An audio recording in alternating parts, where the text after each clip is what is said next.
Yanga wameenda kumsajili mchezaji wa Simba. Okello alikuwa ni mchezaji wa Simba. Walioenda kumtazama Okello kwanza, kama ni mchezaji ambaye anaweza kafaa kuchezea ligi ya Tanzania, walikuwa ni Simba.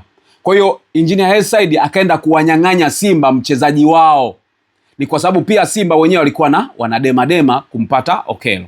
Kwa hiyo wakati mashabiki wa Yanga wanampongeza Okello kwa ubora wake, wakimsifia Engineer Hersi kumpata Okello, lakini wawasifie pia na Simba kwa kuwa na jicho la kutazama wachezaji wazuri ambao Yanga sawa wakiwatumia wanapata impact. Pia Okello ana msaada mkubwa wa Prince Dube Mpumelelo, ni marafiki wale, lakini ana msaada mkubwa wa Maxim pia Nzengeli, lakini pia mtu kama Duke Abuya. Hawa watu kiwaona ni watu ambao wamemweka Mungu karibu sana.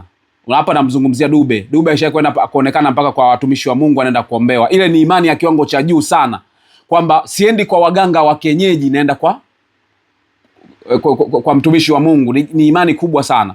Kwa hiyo Okello akikutana na watu wa design kama hiyo, huwa ukirudisha kitu chochote chenye changamoto kwako, ukirudisha kwa Mungu, kinakuletea impact ambayo kinakuletea kwenye psychology, kinakuletea kujiamini na kumwomba Mungu. Mungu ambaye anatuwezesha watu wote, anakurudisha kwenye confidence, anakurudisha kwenye uwezo zaidi. Ya magoli yalivyofungwa. Kwanza kwa upande wa Coastal Union wajilaumu wenyewe. Kujilaumu wenyewe, kwanza waende kwa mchezaji wao wa Coastal Union. Anaitwa Bakari Msimu. Bakari Msimu yeye ni winga wa Coastal Union. Tuseme ni kiungo mshambuliaji wa Coastal Union.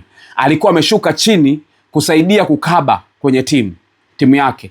Alichokifanya yeye ni kama aliamua ule mpira kumpasia mchezaji wa Yanga. Nakumbuka